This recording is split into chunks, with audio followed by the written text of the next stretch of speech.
हमारी सेनाएं महाराणा की काम कर रही थी, सैलरी देने के लिए फंड नहीं था। उस समय भामा शाह ने खबर करने का काम किया कि महाराणा तुम संघर्ष करो, हम तुम्हारे साथ में हैं, हम तुम्हारे साथ में हैं। सभी वर्ग के लोगों को, सभी धर्म के लोगों को अपने छत के नीचे में संरक्षण देने का काम करे, ताकि पता चले कि आप संरक्षण देने लायक है। हमारा देश युद्ध के मुहाने पे खड़ा है, लेकिन हमें गर्व हो रहा है, हमारी सेना पे हमें गर्व हो रहा है, हमारी बहनों पे हमें गर्व हो रहा है, जिन्होंने पाकिस्तान में घुस करके एयर स्ट्राइक करके पाकिस्तान को नष्ट नाबूद करने का काम किया।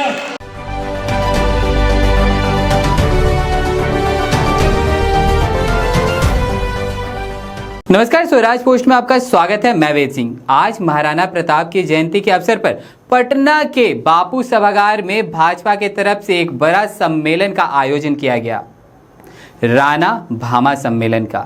इसमें मुख्य तौर पर संयोजक थे बिहार सरकार के मंत्री नीरज बबलू। उन्होंने स्टेज पर भाषण देते समय एक बड़ी बात कह दी, बिहार वासियों से अपील कर दी कि भाई हमें भी मुरेठा बांध के रहना चाहिए। बड़ी बड़ी बातें कहे हैं उन्होंने। क्या कुछ कहा है, पहले चलकर इस वीडियो को सुने। उनके जीवन में कई ऐसी घटनाएं घटी है उनके जीवन में, जो हम समझते हैं बताना शुरू करेंगे दिन बीत जाएगा। लेकिन एक दो उदाहरण हम आपको बताना चाहते हैं कि जब वो संघर्ष कर रहे थे उनके जीवन में उनके साथी के रूप में एक भाला सरदार था। जब युद्ध में फंसे हुए थे, जब भाला को लगा कि महाराणा के जान के ऊपर आफत आ सकता है, तो महाराणा के पास तेजी से आए और महाराणा का मुकुट छीन के पहन लिए और विरोधी सेना के बगल से निकल गए, ताकि विरोधी समझे कि महाराणा जा रहा है। अपनी जान की परवाह किए भाला सरदार ने अपना जान न्यौछावर कर दिया महाराणा को बचाने के लिए। हमारी सेनाएं महाराणा की काम कर रही थी, सैलरी देने के लिए फंड नहीं था। उस समय भामा शाह ने खबर करने का काम किया कि महाराणा तुम संघर्ष करो, हम तुम्हारे साथ में हैं, हम तुम्हारे साथ में हैं। और जिस तरह से भामा शाह ने अपना खजाना खोलने का काम किया और पूरी तरह महाराणा को समर्थन देने का काम किया, सिर्फ खजाना से ही नहीं, भामा शाह ने तलवार उठा करके महाराणा के साथ जंग करने का भी काम किया।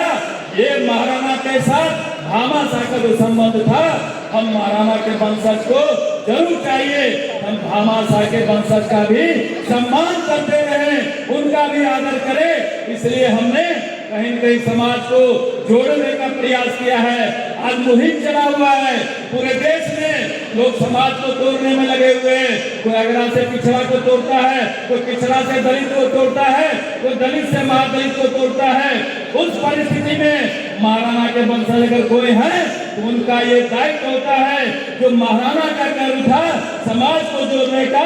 हम उनसे आग्रह करते हैं कि इसी तरह समाज को जोड़ने का प्रयास करें और अपने क्षमता का प्रभाव दिखाते हुए सभी वर्ग के लोगों को, सभी धर्म के लोगों को अपने छत के नीचे में संरक्षण देने का काम करें, ताकि पता चले कि आप संरक्षण देने लायक हैं। आप अपने क्षमता का सदुपयोग करने का काम करें, ना कि दुरुपयोग करें।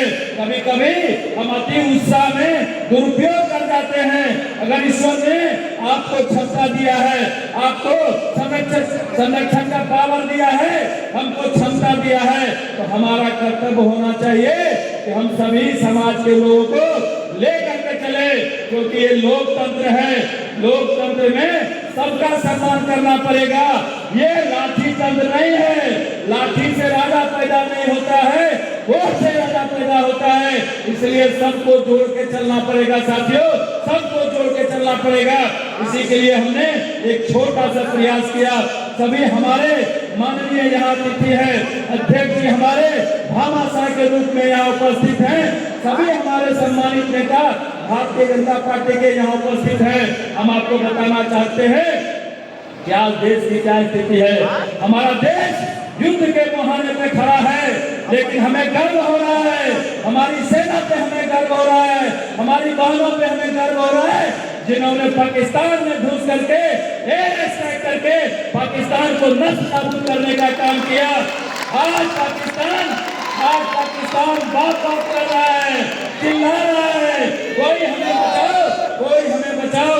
लेकिन जो पाकिस्तान का वो खरीद रहा है, पूरी दुनिया जानती है ये आतंक का ठिकाना है पाकिस्तान, ये आतंकियों का खजाना है, ये आतंकी को पालने वाले हैं, तो कोई हमसे संरक्षण देने वाला नहीं मिल रहा है। आने वाले समय में कोई पाकिस्तान को पानी देने वाला नहीं मिलेगा, ये हम आपको कहने आए हैं साथियों। और हम अब तमाम लोगों से राणा भामा के वंशज से भी कहना चाहते हैं कि जो देश की स्थिति है, आप भी कमर कस के रहिए, सर में मुरखा बांध के रहिए और हाथों में तलवार लेके रहिए, भाला लेके रहिए कि कभी भी कोई ऐसी परिस्थिति आ सकती है तो हमें भी बॉर्डर जाना पड़ेगा। तो हम सब बॉर्डर जाने तैयार हैं। क्या तैयार हैं? बॉर्डर जाएंगे, तमाम लोग बॉर्डर के लिए तैयार रहिए। और हमको तो ये लगता है, हमें तो ये लगता है कि छोटा सा पाकिस्तान है, इसे तो सिर्फ बिहार के लोगों को फ्री कर दिया जाए तो बिहार ही चल जाएगा पाकिस्तान से, हमें यही लगता है। इसलिए साथियों, मनोबल को ऊंचा करके रहिए, संगठित रहिए।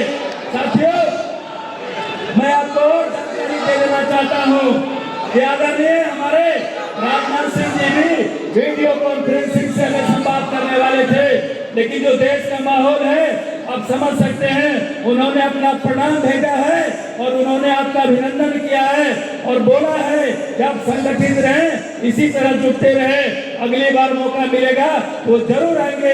अभी माननीय प्रधानमंत्री जी के साथ में लगातार बैठक में है और आदरणीय गजेंद्र सिंह शेखावत जी वो भी हमारे अतिथि के रूप में आने वाले थे, जो भारत सरकार के मंत्री हैं और राजस्थान की धरती से आने वाले थे। लेकिन दुर्भाग्य ये कि छिटपुट घटनाएं उनके क्षेत्र में घटी हुई है, इसलिए वो अपने क्षेत्र में गए हुए हैं। उन्होंने भी आपको अपना प्रणाम भेजा है, आपका अभिनंदन किया है और मंच पर हम अपने तमाम नेताओं का अभिनंदन करते हैं, आपका दिल से अभिनंदन करते हैं जो बड़ी संख्या में आए हैं और जो लोग हमारे इस कार्यक्रम के लिए मेहनत किए हैं, हमने उन सब का नाम लिख लिया है। हम अलग से आप लोगों का विशेष। तो आपने साफ तौर पर सुना कि किस तरह से नीरज कुमार बबलू ने भरे मंच से बिहार वासियों को तैयार रहने की बात कही है। कहा है कि मुरेठा बांध के रहिए, हाथों में तलवार लेके रहिए। अभी जिस तरह की परिस्थिति बनी हुई है, ज़रूरत कभी भी पड़ सकती है। साफ तौर पे नीरज बबलू ने कहा है कि हमें भी तैयार रहने की ज़रूरत है। अब देखने वाली बात यह है कि एक तरफ सिंदूर ऑपरेशन चल रहा है, भारत जो है पाकिस्तान को मुंह तोड़ जवाब दे रहा है। तो चलिए और भी ऐसे तमाम खबरों का सिलसिला इसी प्रकार बना रहेगा स्वराज पोस्ट पे। अपनी प्रतिक्रिया को हमारे कमेंट बॉक्स में ज़रूर साझा करें। धन्यवाद।